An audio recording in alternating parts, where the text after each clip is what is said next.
Good morning, Catherine. Good morning, Carolyn. Good morning. Good morning, Polly. Should we bring our amazing guest on? Catherine, would you like to introduce our guest? Yes, and it's a pleasure to introduce Dane'a Wigington, who is the researcher and founder of Global Reengineering Watch. I shouldn't say global; it's Geoinżynierii Watch, who has for many, many years tried to educate globally everyone about the fact that we are being poisoned from the skies. We have a global spraying program going on. I first discovered it. I was driving across the United States and spending a lot of time networking throughout the United States by car, and I would just see planes going back and forth across the sky. And as I tried to explain to people, or ask questions, what is the spraying? I would walk into a trance of what spraying? What spraying are you talking about?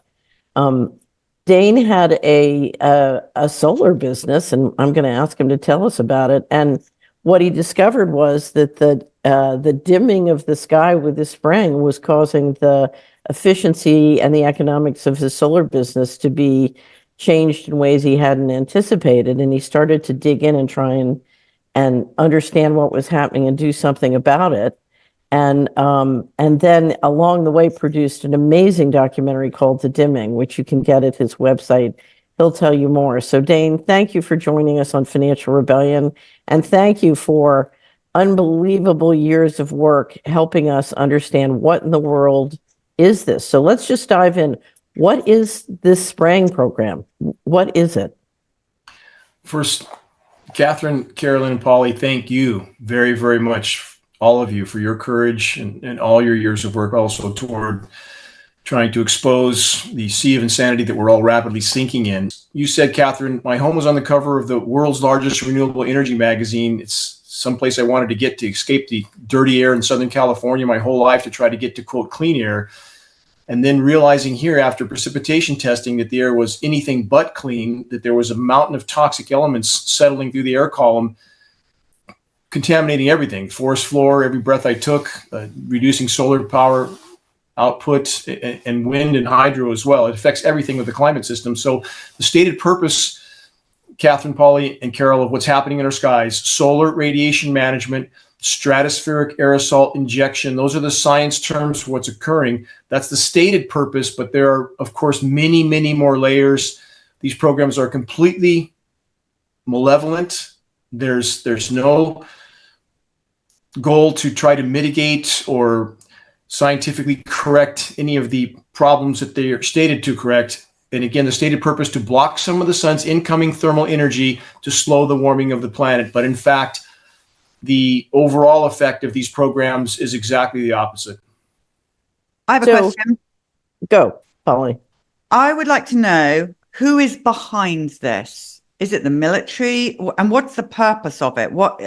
Because people are so sick. And one of the main reasons we got you straight in, Dane, is we're getting so many messages from people saying, please address this. We are sick, sick, sick every time they spray the skies.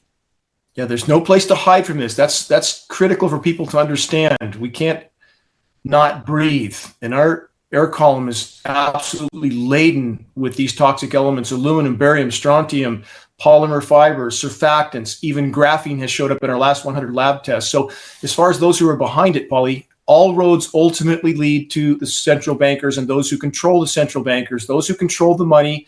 And I know we're into, because they control the flow of money, they control militaries, thus they control countries. So yes, we have the largest single participant in these programs would certainly inarguably be the U.S. military because of its sheer size.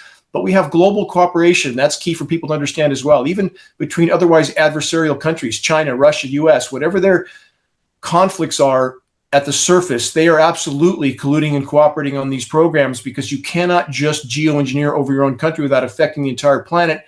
And I'll leave it with this. We have, in fact, documents, including one congressional document, 800 pages long, posted at geoengineeringwatch.org that specifically calls for this type of intergovernmental cooperation. They are all participating for their own reasons.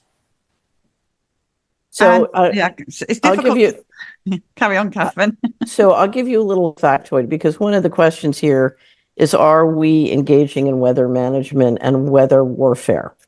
And there's a wonderful clip of Lyndon Johnson once saying, "He who controls the weather will control the world." And I think he also mentions controlling the food supply. So we have a wonderful ally who's done a lot of work with us on the missing money, the money disappearing from the federal government in the trillions, the kind of trillions you would need to fund a global spraying program. And he came to me and said, you know, someone just mentioned that there's such a thing as weather warfare and weather modification. Is that possible? And I said, well, one of the questions is the global spraying to create the infrastructure you need to do weather warfare and weather modification. And I said, but you need to know that weather modification is much more advanced than you think. The Olympics were coming up and the Chinese had assured the reporters, don't worry about rain. You know, we're going to take care of making sure there's no rain with weather modification. And I said, if you go on Wikipedia, you can find a link and a description of the Beijing Weather Modification Office. So let me ask you, Dane, how much of this relates to the economics of what is possible if you can engineer and control the weather globally? A great deal. And it also relates to the controlling of populations, of course, as you cited Johnson's rant in 1962.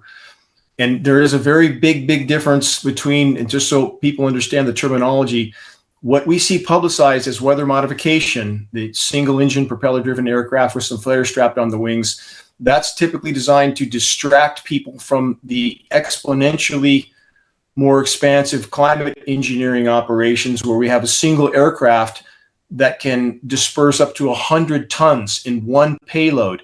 So they use these types of red herrings to distract the population. Yeah, that's geoengineering there, no question. And people should be able to tell from that video that that is not condensation. Again, we have many other film clips of these aircraft up close, nozzles visible, turning dispersions on and off, end of debate. It's not condensation.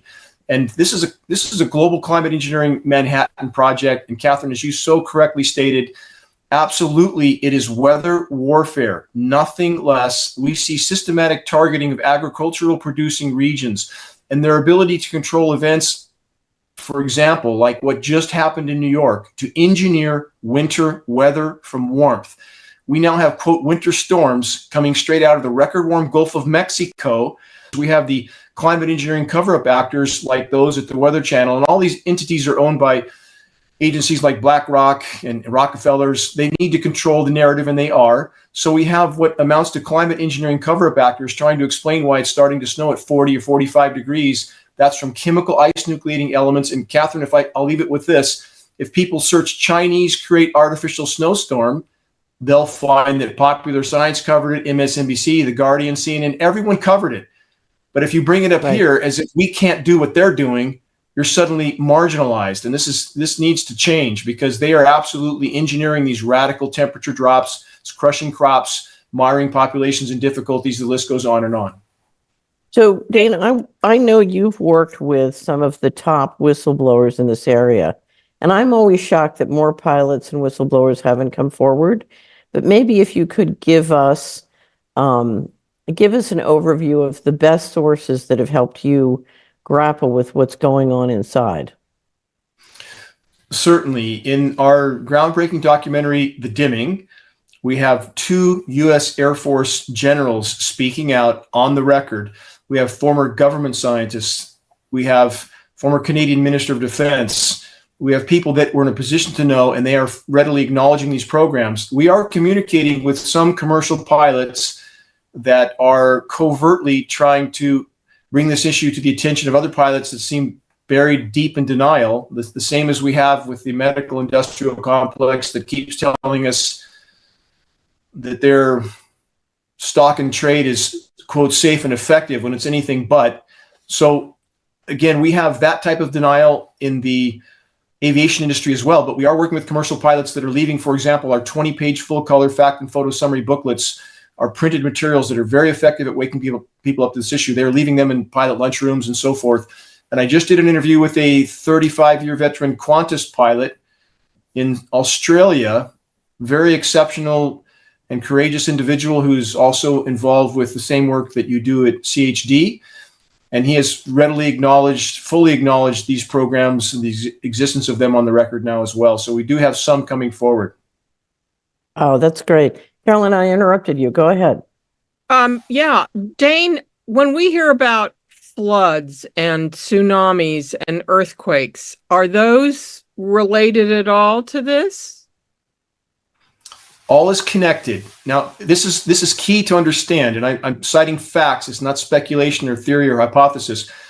As Catherine correctly stated earlier, the U.S. military has had extraordinary ability to manipulate weather going back well over half a century. We have historical documentation of that with Project Popeye in Vietnam. They were so successful at controlling the flow of rain that INMOD, environmental modification treaties, were passed in the 70s forbidding weather modification in wartime, not that anybody pays attention to those treaties. So they control the spigot, period. If they don't want it to rain, again, as Catherine correctly cited, they can absolutely curtail that rainfall with frequency transmissions and atmospheric aerosol seeding. And those two go together because these are electrically conductive particulates. When you saturate the air mass with these particulates and you expose them to frequency transmissions, you can manipulate that air mass. A stunning example would be Hurricane Harvey in Texas, and the so-called meteorological community, which are nothing more than script readers at this point, knew 7 days in advance exactly where that storm would go and exactly where it would sit and stay and spin. And we recorded this with actual transmission monitoring, the activation of those transmissions and how it held the storm in place. People can search geoengineeringwatch.org hurricanes. It's stunning footage. It's stunning videos that recorded the manipulation of hurricanes. So yes, they do control that. And Carolyn, your last question on seismic activity. With the same facilities like HAARP in Alaska, and that's an ionosphere heater, when you bounce that signal off the now reflective atmosphere and back down into the strata, thank you, perfect picture of HAARP, that's a weapon of mass destruction, nothing less. And when you bounce that signal off the atmosphere and back down into the strata in a seismically sensitive zone, you can create seismic activity, and that science is well documented. And let me cite one more fact. For example, in the 2011 Japanese earthquake, we have institutions like MIT on the record citing, quote, extremely anomalous atmospheric heating directly above the epicenter for 3 days prior to that quake. That is absolute signature ionosphere heater. Wow. So, Dane, I want to bring up some questions of political control and connect some dots. I always tell the story of insider trading on Indonesian paper a week before the Indonesian tsunami. And that's when I started to track and try and understand the relationship between the financial markets and all the money disappearing from the U.S. government and these kinds of programs. But I think it's fair to say one of the most interesting clips during the pandemic was one of the Canadian, one of the heads of one of the regions in Canada in the West, implying that they were influenced by this kind of technology. What happened was, I don't know if you've seen this, they were doing a call-in show on the TV, and the caller said, you know, why can't we have hydroxychloroquine and ivermectin? What's the problem? And instead of answering the question, he did what you're taught to do in politics, which is you answer the question you wish you'd gotten, and he rolls into this marketing of the vaccine program. And then you could tell the listeners going, what's he talking about? Why is he doing a non sequitur? And you could see he feels bad. And then he says, he immediately starts saying, I want to thank the people who send the rain, because without the rain, our farmers couldn't produce and we would be harmed economically. And, you know, we need the rain, and I want to thank the people who sent the rain. And everybody's going, rain? What's he talking about? Well, I assume he was telling them he was essentially in between a rock and a hard place, because if he didn't do what they say, they'd cut off his rain.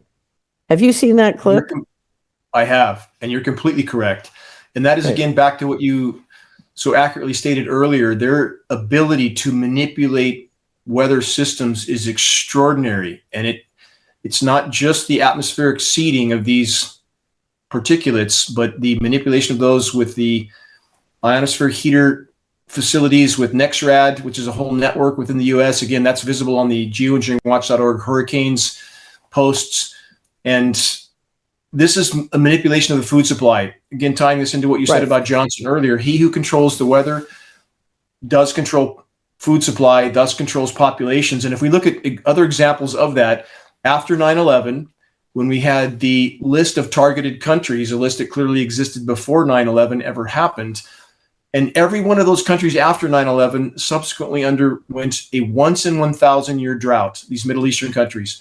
That's statistically impossible that would have that kind of a coincidence without weather manipulation and weather warfare being a part of that. And we have the leaders of those countries, in the case of Iran, we have the leaders of those countries on the floor of the UN stating NATO is cutting off their precipitation. This is business as usual. It's been happening in sub-Saharan Africa for decades, cutting off of precipitation of these countries, starving them out, forcing their government to allow U.S. military occupation. All of this is connected. And again, if we tie all these contaminants in, and I'll leave it with this point, when you mix all these contaminants together, fluoride was talked about earlier in the broadcast. Now we have aluminum, we have mercury, you get synergistic toxicity. So it becomes exponentially worse. And in the case of, for example, mercury, which all of us have in us from the coal-fired power plants, amalgam fillings, other sources, now we have aluminum in everything. It's showing up everywhere in everyone, every hair, blood, urine sample we test, in all of us. You mix those two metals together, the synergistic toxicity goes through the roof. Peer-reviewed study proves that it can increase by as much as 10,000%, 100 times worse. It's a wonder any of us can function at this point. So I want to make 2 points here. One of the questions that we all have is, why are presidents and prime ministers around the world not doing what their populations want, but consistently doing what the people centralize and control want?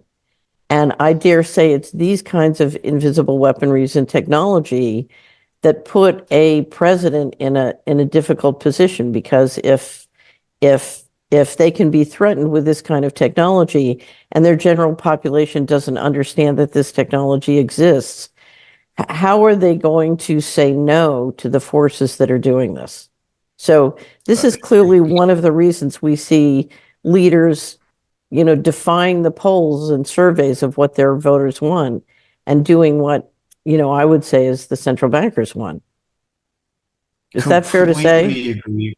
Catherine, that was so eloquently explained, so accurate. That is exactly right. That is why those in these posts of, quote, elected leadership don't actually decide anything. They are subject to everything you just described. And we see more than enough examples of this occurring. So again, we're back to he who controls these systems controls the entire matrix, if you will. And the gravity of what is unfolding right now, I want to stress this point, is far more dire and immediate than almost any yet understand. We're seeing crop collapse all over the globe. Fisheries are collapsing. These activities, climate engineering specifically, is the single most damaging factor for the ozone layer. Ozone layer is imploding. That by itself is an immediate near-term existential threat. In addition to, again, all our soils, all our water is contaminated all over the globe. That's not my opinion. Peer-reviewed science study has proven now that there's not a single uncontaminated drop of rain on planet Earth. All of it contaminated, not just with PFAS forever chemicals, but climate engineering elements as well. And this is not something you can just turn off once the soils are sterilized. And we're at that point now, in addition to it building up in us. So sorry for the long answer, Catherine, but you're completely correct. Those that the public imagines to be in some position of power to do anything are, in fact, puppets on the end of strings for exactly the reasons you described. Well, actually, we do have the power to do something, but we'll get to that in a second. But I also want to bring up another dynamic. So we have subscribers. CHD has members all over the world. Solari has subscribers all over the world. Throughout the pandemic, we would see outbreaks of COVID that were constantly contiguous with heavy spraying in that area. And I kept having subscribers write in and saying, this is not a virus. This is chemical warfare. We're being sprayed and then we get sick. Did you notice any pattern related to pandemic outbreaks with heavy spraying? Certainly. Let me add some key points to that. We know they have the world's second most recognized climate engineer, Dr. Ken Caldera, former U.S. Department of Defense scientist, stating on the record, and we own the audio of him stating this at geoengineeringwatch.org. He stated on the record what he did for the U.S. Department of Defense was design methods of spraying pathogens into clouds to infect the populations below. We look at the first outbreaks of COVID. We had 85 countries in one wave in 3 days infected. That's indicative of an airborne dispersion. We have elements showing up in precipitation that we know are used for biological carrier platforms with biological warfare. That's polymer fibers and graphene. Again, biological carrier platform to carry a biological from the clouds to the ground. And we have Italian researchers identifying CV19 attached to airborne particulates. Every single puzzle piece connects. Why would we think they're not doing this when they have a history of doing it? Even according to the Washington Post, as far back as 1977, Washington Post published that the U.S. DoD had conducted no less than 239 open-air biological tests on innocent, unknowing U.S. civilians. This is business as usual. Right. Right. Well, it's, historically, the problem with many kinds of biological warfare is they're very difficult to manage and control. Chemical warfare is always the preferred method, or low-grade biological warfare, because it's much more easy to control. And if you look at some of the outbreaks, it really looked like whatever was happening was induced on a local level in many places. Does that make sense? Yes, it does. And I'm not trying to eliminate that aspect of the equation, not at all. I think there are so many layers to this. It Right. indicates there's so many layers that it would be difficult to sort them all out. But all of it's certainly connected, and even back to the fluoridation of our water supplies, and from every conceivable direction for those in power, the more they can debilitate and diminish the cognitive ability of populations, the easier they are to control. And as we hurtle toward planetary life support system collapse, and this is happening now, and I want to stress that it's not, again, conjecture or opinion.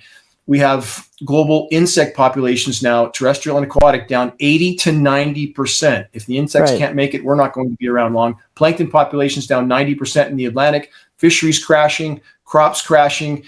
This paradigm cannot be maintained much longer, and I would argue those in power certainly don't see populations as just expendable at this point. They're a rapidly increasing liability. Why would we think they're not trying to cull the herd? So one more question before I get into depopulation. Oh, I've got a ton of questions as well. So after you. Okay. So I it was about 7 years ago. I was in Scotland, and I was staying at the home of a wonderful friend and ally who was trying to persuade me to promote climate change on the Solari report, and I was refusing. And we were having an absolute screaming match in the kitchen overlooking this beautiful Scottish lake. And I said, I am not going to say a word on any of this until you explain to me how the global spraying fits in. Because, I can't, if we're re-engineering the climate, don't tell me we have a climate problem. We're poisoning the climate. And I have to integrate that in any understanding, and I can't understand what you're saying about climate change if you can't integrate this in. Now, in my opinion, if you look at what's happening with the global spraying, it destroys the whole climate change scam. If you integrate these kinds of invisible weaponries and the fact that we're poisoning the climate, it's ridiculous to think we have a climate change problem. We have a man-induced climate change problem. Is that a reasonable thing to say? How does I would agree with you completely. How does it fit in with with the climate change narrative, which makes no sense once you integrate this in? The ground I would stand on here, and we do stand on at geoinżynieringwatch.org, is in lockstep with what you just explained, Catherine, in that there can be no legitimate discussion about the climate from any perspective without first and foremost addressing this issue. That being said, I think it's imperative to also acknowledge that we have been extremely poor stewards of planet Earth. We've laid waste this planet in so many ways it would take hours to even begin to address it. When we're going through over 100 million barrels of carbon fuel every single day, 23,000 tons of coal every single day, cutting down the forest, poisoning the oceans, paving the planet. All of that is a massive problem. But that being said, again, back to what you said, and I agree with you on this, that there can be no legitimate discussion about climate anything without addressing this first, because what climate engineering has done has disabled the planet's ability to respond to all those other forms of damage. And the forests are a key example. The forest couldn't respond and try to uptake more carbon when the soils are poisoned, when the flow of precipitation is cut off, when the ozone layer is destroyed, frying the foliage from the top down. So what climate engineering has done is eliminated the planet's ability to try to respond to all these other forms of damage. So in order to build bridges and not burn them, what we acknowledge at geoengineeringwatch.org, and I'm versed in that subject of anthropogenic damage to the climate, but as you correctly stated, how can there be a legitimate discussion about that without addressing this first? We completely agree on that. Okay, so Polly, I have more questions and I want to get into the money, but first let's dive into your questions. Okay, I just really do, because my passion is the people. That's what I do. I travel around on this bus listening to people's stories. And we are seeing a lot of people that have not had vaccinations that are having seizures and things like that. What are the symptoms that you have seen or heard about from the chemtrails or whatever, the poisoning of the skies? And can we just talk for a second about this aluminum or aluminium in the snow? Because we know that aluminum causes the worst symptoms from these vaccines. Could it be that these unvaccinated people are getting tremors, seizures, strokes from this aluminum, from the snow, from the water, from whatever it is that they're spraying down from the sky? Absolutely. And I think it would be simpler to answer that question by what's it not doing. I mean, at this point, we have known neurotoxins raining down through our air column, and these particles are so small. We're talking about nanoparticle range. And so the listeners understand how small that is. You can fit 1,000 nanoparticles across the width of a single human hair. That small of a particle of any element is dangerous and toxic. But we're talking about extremely damaging elements on top of that. So it's truly a lethal mix. When the particles are that small, they're very bioavailable, easily absorbed, and very bioaccumulative. They build up in your system. It's building up in all of us. They're very difficult to chelate out. So absolutely, this is related to a list of symptoms and diseases that is so long it would take us much more time than we have to go into it. Let me cite one example. We have peer-reviewed study. Most people know the bees are collapsing. That's common knowledge, colony collapse disorder. What most people don't know is that we have peer-reviewed study to prove that the bees are packed full of aluminum and they are exhibiting symptoms that resemble Alzheimer's and dementia in a human being, because they're consuming this off pollinated or flowers as they pollinate, and it's affecting bees in the same way it affects people. We're just a larger organism. It takes longer for it to build up to those levels in us, but it's wreaking havoc across the board, the entire web of life from the clouds to the ground. Again, sterilizing soils, insect populations, ozone layer, all of this is connected. If we stay on this course, we're not going to be here much longer, and that's a mathematical, statistical fact. And you say there's nowhere to run. You made that statement earlier. Are there any states here? Is there anybody doing anything about this? Is there any safer place to be? There's no safer place to be. Some areas are hit harder than others overhead because the weather systems move across those regions, but it doesn't mean that states downwind aren't getting just as much as it falls out. So we have several states, Rhode Island, New Hampshire, I believe North Dakota now, Texas, trying to pass anti-geoengineering legislation. And that's good and necessary to help bring this issue to light. Will that legislation actually stop anything? No, it won't. This is a national security issue. They're not going to stop until the public takes to the streets with the proverbial pitchforks and torches, and those families of military members know what their family members participating in, till we shatter that compartmentalization of military members being told they're doing something good, something benevolent, something that is helping the planet and populations, which couldn't be further from the truth. We have to expose this issue. And I could argue if we can simply do that, we would cause a shockwave around the world. That's the single greatest leap we can take in the right direction. So let me talk about the financial streets that people need to, and because what we're talking about, Dane, as you know, a global spraying program that will provide an infrastructure for this kind of poisoning and weather warfare is very, very expensive. We're talking something that costs a lot of money. And the question is, when I first started to watch the spraying, I started to proform in my head how much it was costing. I thought, where is all this money coming from? And at the same time, Carolyn and I were trying to search for trillions of dollars that were disappearing illegally from the US government. So the question was, oh, well, this is interesting. This is costing trillions, and trillions are disappearing over here. Maybe there's a connection. So let's pull up the term of the day, and that is the CIA Act of 1949. The National Security Act was passed in 1947, and then several years later, there was great political controversy. If you're interested, there's a wonderful Salieri report on the assassination of Forrestal, who had been Secretary of Defense, and they literally had to get Forrestal out and assassinate him to, in my opinion, pull off passing the CIA Act of 49. But one of the things the act did, in addition to creating the CIA, was create a funding mechanism whereby you could appropriate money for many of the other agencies, 20 plus agencies in the US government, and then secretly claw that money back to fund secret projects. And that was one of the things that really turbocharged what's called the black budget, the availability of secret money financed with US treasuries and through the US Treasury. And if you look at the federal credit mechanism, it finances trillions of dollars, and it creates ways of spending that money, which are secret.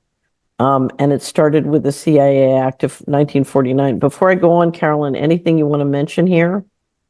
Well, the question in my mind is it hidden in the defense budget, or are they taking money from HUD and, the National Endowment for the Arts and things like that? Whether they're actually we know as a result of 2018 passage of the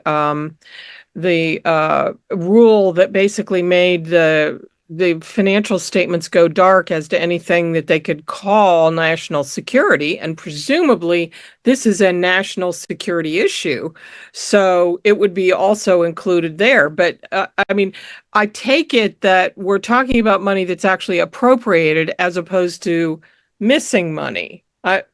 So there's several possible sources.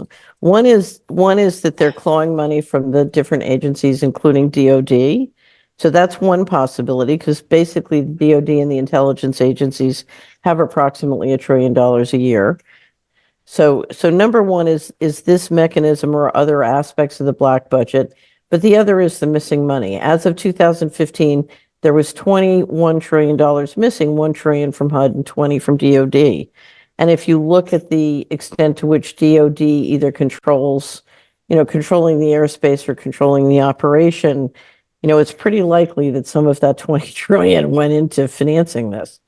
And if you look at sort of our tracking the 20 trillion and how it may have gone global through the BIS and other sort of laundering mechanisms through international organization, that would be a way that they could get all of that money to countries around the world. We were talking about other countries and the sort of global participation. Now, what is the number one source of money to the US Treasury? The number one source is selling Treasury securities to our pension funds and retirement accounts.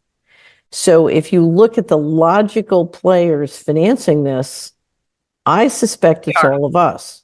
We are funding through the Treasury mechanism an infrastructure that is being used to poison us. Now, I could say the same thing for the injections and the same things for mysterious ingredients being put in the food supply. But the reality is the guys who did Operation Warp Speed to poison us are the guys who are doing the global spraying to poison us, and we are financing it. Now, we can take to the streets, but I would dare say it's a much more intelligent plan to simply cut off the financing, because we are financing this. Right. Well, the other question in my mind is, if this is global, Is it U.S. military planes that are doing this over Greece or Netherlands or whatever? Or are they coming up with the money for that? It's really interesting to try to figure out how this could be a global phenomenon and not have it coming out more obvious when there has to be some kind of coordination. I mean, if we're flying jets over, let's say Russia, is it in Russia? If we're flying jets over Russia that's dropping chemicals, how do they know not to shoot down the jets? I mean, there must be an incredible amount of coordination. Right. So, and I dare say we've seen NATO moving, to more and more and more countries as we've seen the spraying move to more and more countries. So I dare say it's pretty logical to assume that there's a major connection between the U.S. military and what's being done through NATO. So Dane, go ahead, jump in. Well, there is. And to answer that question, Carolyn, we posted an interview that we called, it was Deep Shield. It was done 21 years ago from an insider in these programs. And there's so much technical detail in that exchange that this individual had to be authentic. He was found suicided about 2 weeks after this interview was done. We didn't do it at geoinżynierii.org. It was done by others, but very, very detailed, outlining exactly that type of cooperation between otherwise adversarial nations and how the materials exchanges work. It's very detailed. It's posted at geoinżynierii.org. And it's necessary to consider this is a global Manhattan project. Dane, let me just interrupt you. How do we find that interview? We'll send it to you at CHD. It's listed as, I think, geoinżynierii.org. Interview with the Geoengineering Insider, I think, might be the title of that. It's very hard to find Geoengineering Watch anything with Google. Google is doing their best to censor everything from us. But that type of cooperation is absolutely described. And we have the COP climate conferences that we just had, COP28, the climate conference that happened in December. What's happening at those conferences? What are they really doing?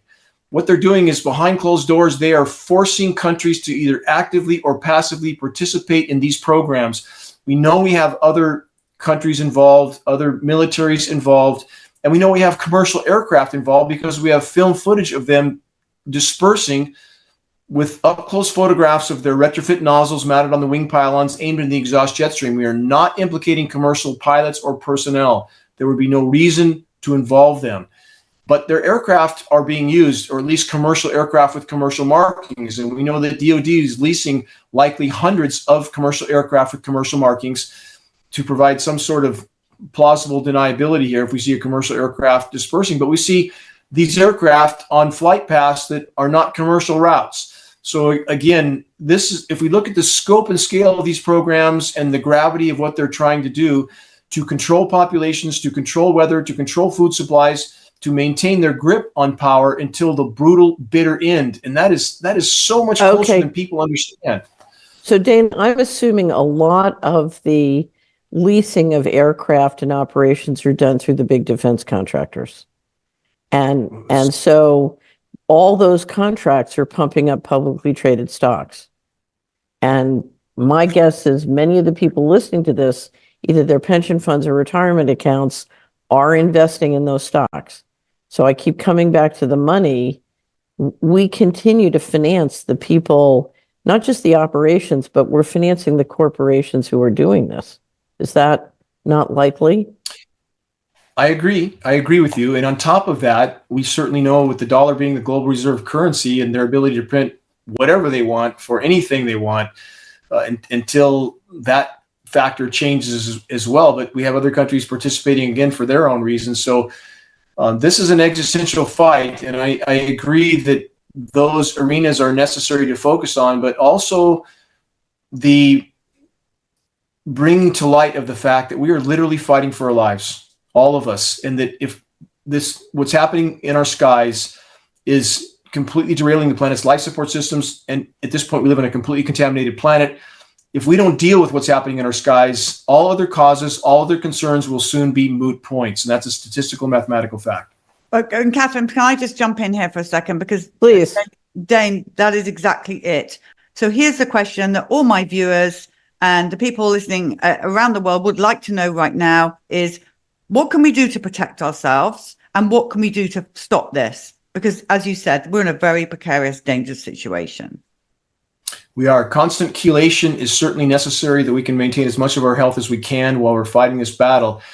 But again, back to that reaching critical mass. When I started this journey over 20 years ago, I could only hear my own voice coming back. I mean, no one listened to any amount of data I had, but now that's changed radically. We have voices even like Catherine's and yours and Carolyn's. We have military generals. We have former Canadian Minister of Defense, government scientists. As we've brought this issue to light and provided cover for those people to come out of the shadows, and now they're starting to do that. If we could provide enough cover and blow this issue out into the open, that's what would cause wheels to turn on their own, as people in every single arena, including military and levels of government and finance, when they realize and their families realize that they are being systematically poisoned, as Catherine so correctly stated. And only then, I would argue, would we have a big enough army of the awakened to actually stop this at every level. And that doesn't mean that we're out of the woods. I want to stress that. We have broken many aspects of the planet's life support systems, and this contamination can't just be erased. But that's still the biggest leap we can make in the right direction. And we have to have that critical mass of awakening in order to get all the other wheels to turn in this battle. But the bad guys that do this, just one thing, I've just got to get this out really quick. So the bad people that do this, they're spraying themselves as well, right? So why would they want to do that?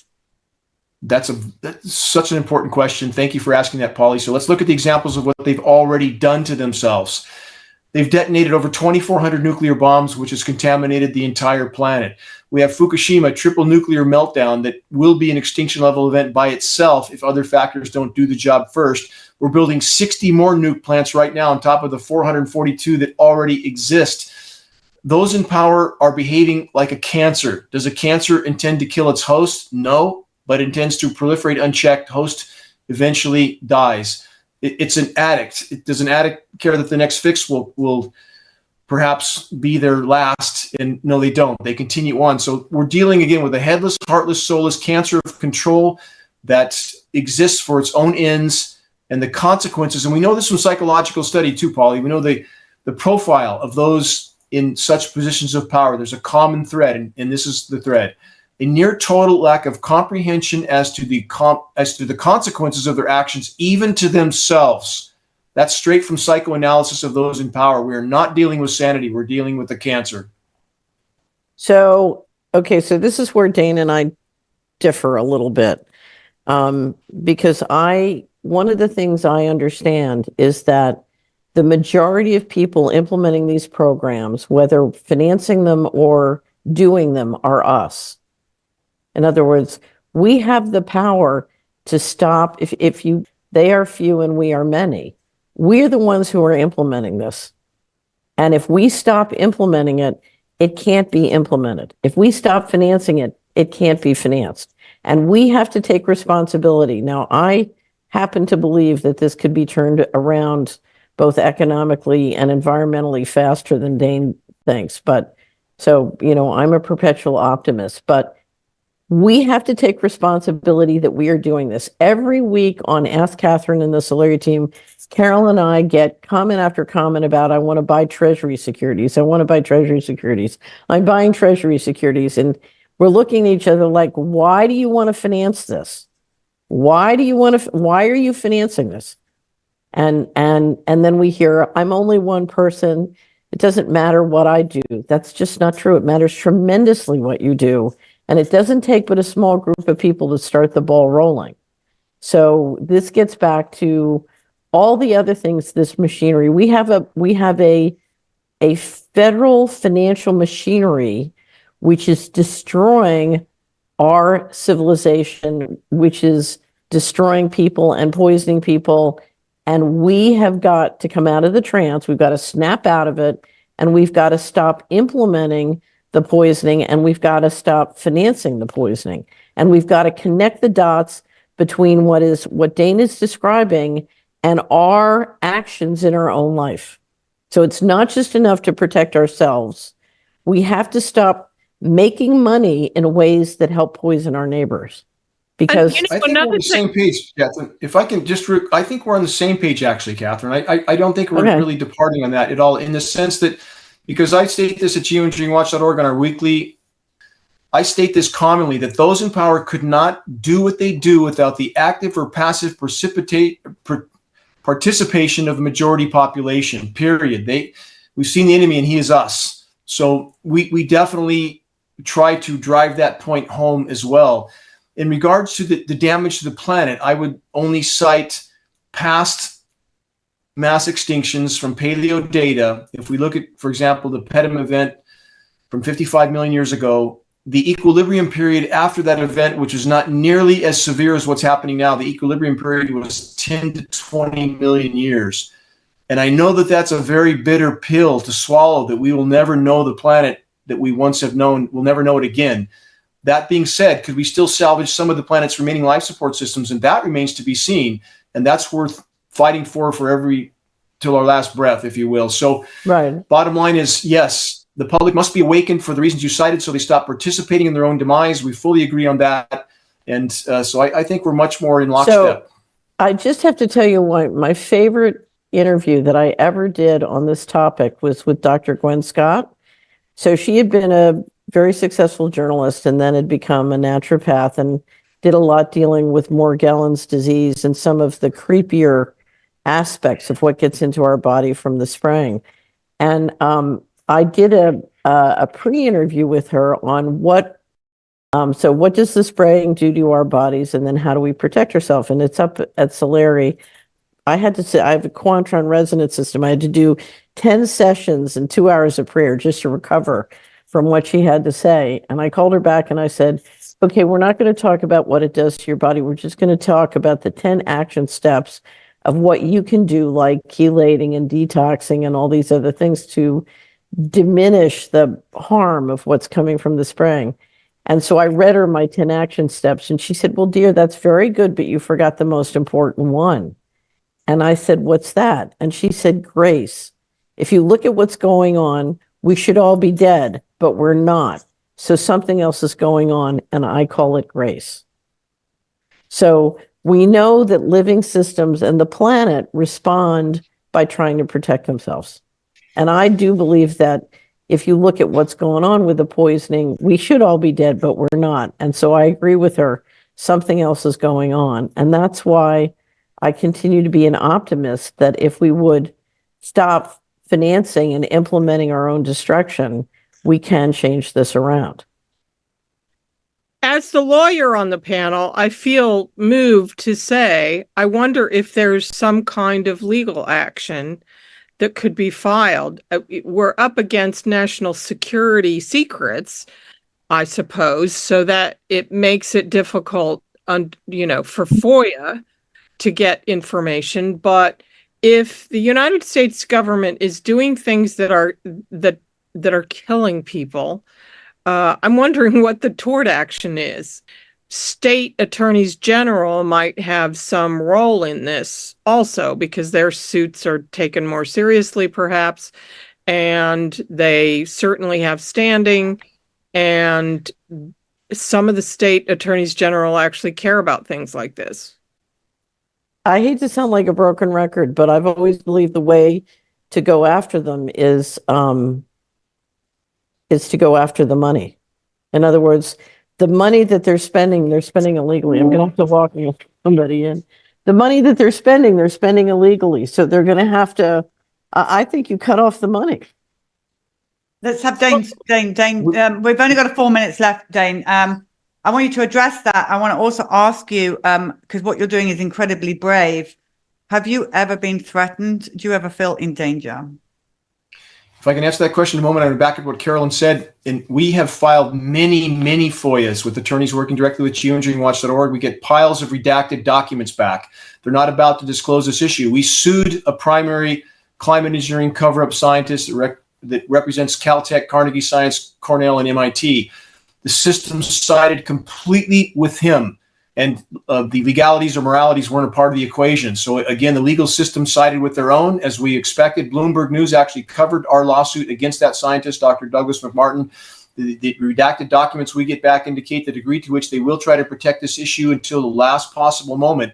But it does come back to these actions do help force it to light. And if we could force it to light, and those either actively or passively participating, when they realize and their families realize that they are participating in their own demise, that's when we can turn the tide, expose this issue, salvage what's left of the planet's life support systems, and hope for the best at that point. But we have to expose it in order to have any chance of stopping it. Dane, one quick question. We have lots of subscribers who now grow indoors, in part to protect against the poisoning coming from the spraying. Do you think grow rooms indoors are helpful in this process? Certainly, but these particles are so small that they can migrate into those protected areas as well. We've tested under crawl spaces that haven't been disturbed for decades, and we found these elements in lesser quantities, but we still found them. And again, if we can't grow outdoors, we're not going to be producing food for anywhere near 8 billion people for much longer, and that's already happening. So again, we're back to, yes, we try to mitigate what we can along the way, our health and so on, but if we don't stop this, and the planet's life support systems completely implode, and it is a non-linear equation. I want to stress that. This is not some centuries-long or decades-long scenario we face. It's here now, statistically. Right. We are about to hit the wall on many fronts. Many factors already past the breaking point. So we're back to, we have to expose and stop this, or we don't have much longer. We need to fight this in an effective, efficient manner. We're playing chess. We need to learn how to play well. So it's much more effective to pass on credible data to others than to point at the sky and rant. And we try to supply at geoengineeringwatch.org. We have printed materials we pass on for less than our cost of producing and shipping in order to get those in the hands of activists in the field. And you can share links from the homepage of geoengineeringwatch.org for free. We made the dimming available for free the moment it was done, even though we spent well into 6 figures on that film. We're only here to try to bring this issue to light. So arm yourself with credible data, start spot fires of awareness, ask others to do the same, help us force this issue to light. Dane, can we donate at the website? There is a contribution button there. We never solicit anything, but there is, and I spent my entire SEP IRA on this fight long ago. I'm not going to need it. So Dane, I'm an investment banker. The future that we face, I want to put it to use. I'm an investment banker, so I would solicit on your behalf. Stop financing the people who are poisoning us, which many of us are doing, and start financing the people who are trying to stop the poisoning. So here you go. Here's what we call an arbitrage to save the planet. Get out of financing the poison, and let's all help Dane. So Dane, thank you very much for joining us on and for being so Financial brave Rebellion. and educating us as well. Thank you for that.